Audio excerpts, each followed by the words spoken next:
and they clinch it against the team they had to chase down early in the season. 10 games back to win their 4th straight division title. It looked early in the season like the train might be off the tracks, but this Astros locomotive is relentless. Never put Bobby Dynamite in a corner. We are all the way back. I love Todd Callis for making sure you put that in there. 7 straight full season AL West champions. Woo woo.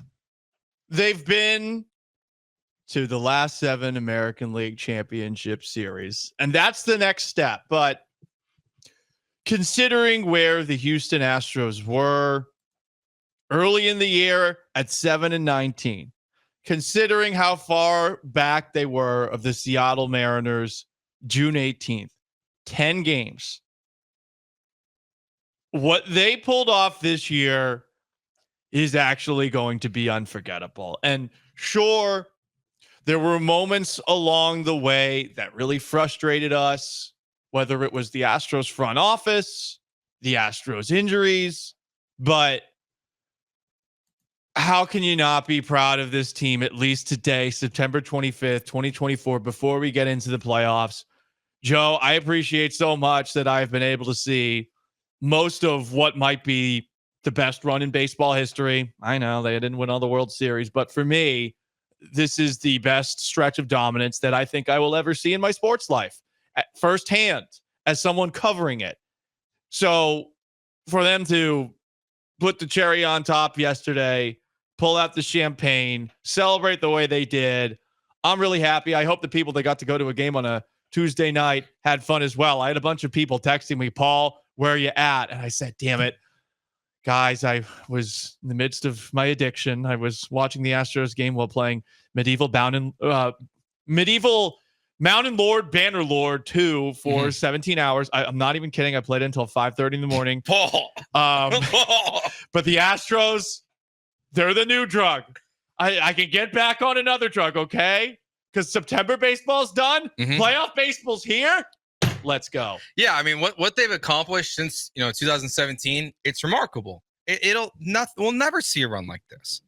I mean, maybe the Chiefs will top it, but I mean, the fact that this team has gone to all these ALCSs, and then last year they don't win the division until the final game of the season. This year they're down by 10 games. There's only a handful of teams. It's a really small number of teams that have been by 10 games or more in their division and come back and just won it. Let alone, looking at the American League right now and say they're one of the 2 best teams, if not the best teams in the American League. And even though they have to play in a weird 3-game series here at Houston next Tuesday, Wednesday, and Thursday, they are one of the favorites again to go back to the World Series. What this team has accomplished, and that's when, because I'm with you, that's really when I broke into Houston Sports Radio, was in 2017. My first time producing was on 1560 and that studio over there behind Sean for Charlie Palillo in August of 2017. That's when I started in local radio. And being able to cover this and be at these games and and see all this stuff play out in front of you, it's why there's such a standard, I think, for the other teams now in the city, because the Astros, it doesn't matter what happens to them. It doesn't matter if they are on their 3rd manager or their 3rd general manager and they've lost all these guys. They just keep finding a way. Because even like I give the Patriots so much credit for what they did, but you had Belichick, you had Brady. This team has had 3 GMs and 3 managers and found a way to just keep working it out. They have seen George Springer go elsewhere. They have seen Carlos Correa go elsewhere. They have seen Garrett Cole go elsewhere. They saw Justin Verlander go elsewhere. Then they brought him back. He remains elsewhere. It doesn't matter. What they continue to do is just so damn impressive. And I'm jealous. I wish I was having a $379 margarita from El Tiempo in center field. Hell, I would have even paid the extra $40 for the margarita sauce to spice it up a little bit. To do it against the Mariners, too, is particularly satisfying. As somebody who used to work in Seattle for a little bit, and I've had my fun. Regular season baseball bores me. I got to do things to make myself happy when I'm talking about this on a daily basis. Sorry, this is a me problem, not a Joe problem.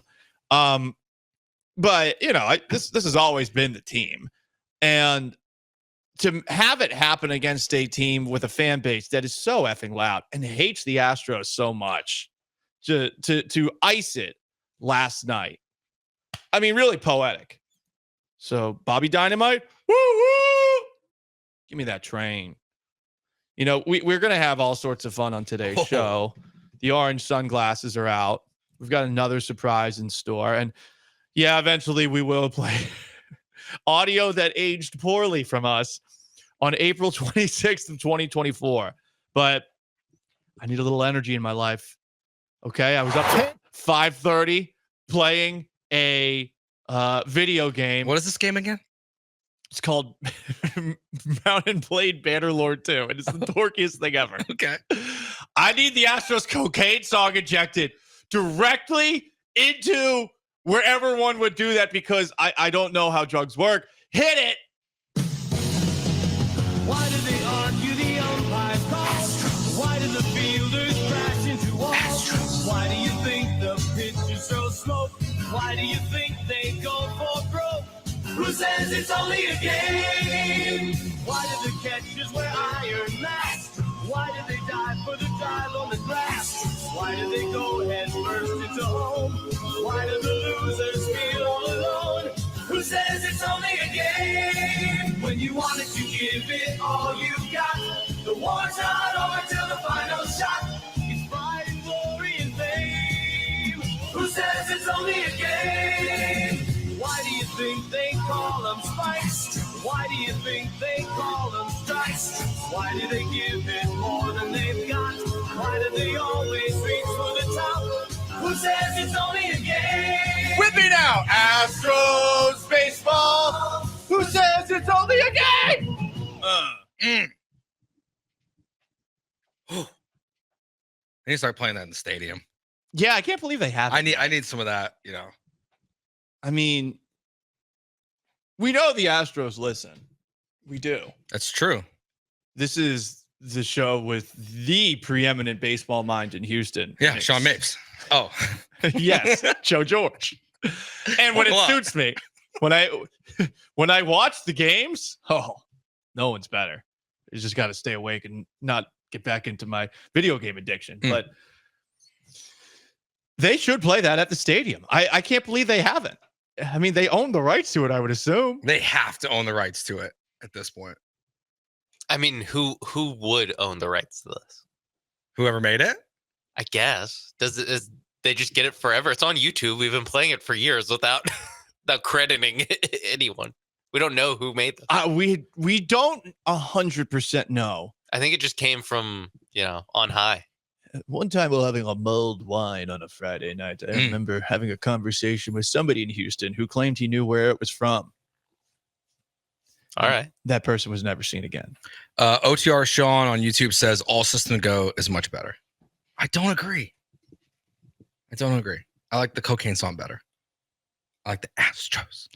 I mean, we got lots of songs to get to. I know, but I like this one the best. We can play the Astros song.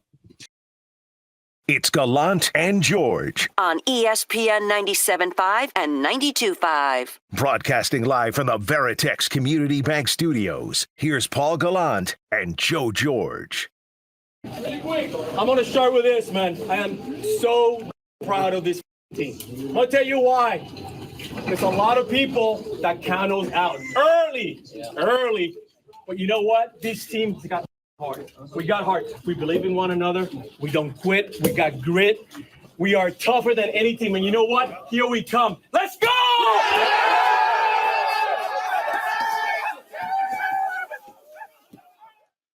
Noticed a couple of bottles popping in the midst of Joe Espada's speech.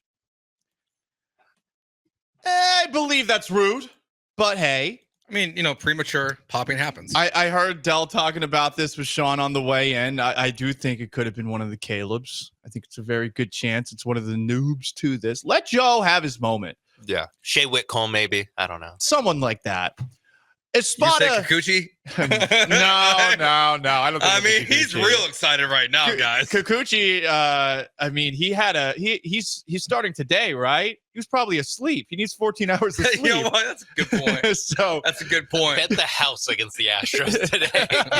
There's no chance they're winning. Kikuchi did not get his sleep today. For those who don't know, Kikuchi supposedly needs 14 hours of sleep. But to bring it back to Joe Espada,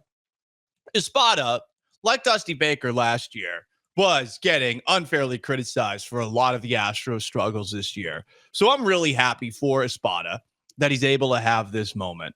And unlike those Astros players who were so rude there, I'm going to wait until he's done with his speech to pop my bottle.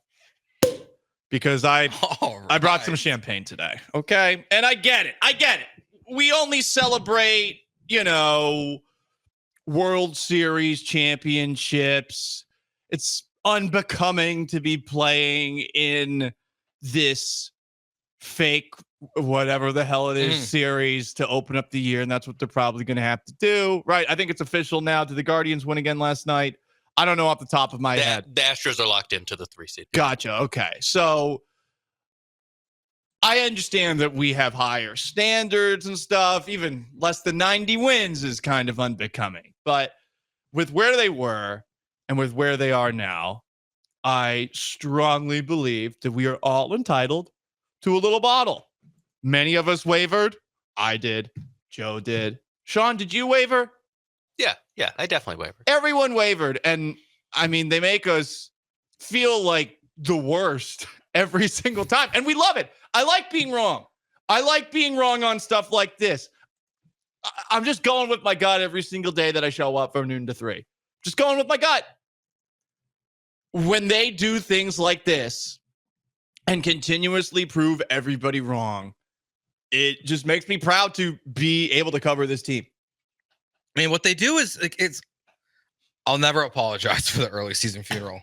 And looking back on it, oh, you did bring me a cup. I'm so glad. Yeah. Sean, I'm sorry. I'll get a cup for you. Look, there's not a lot of teams that can do this. No.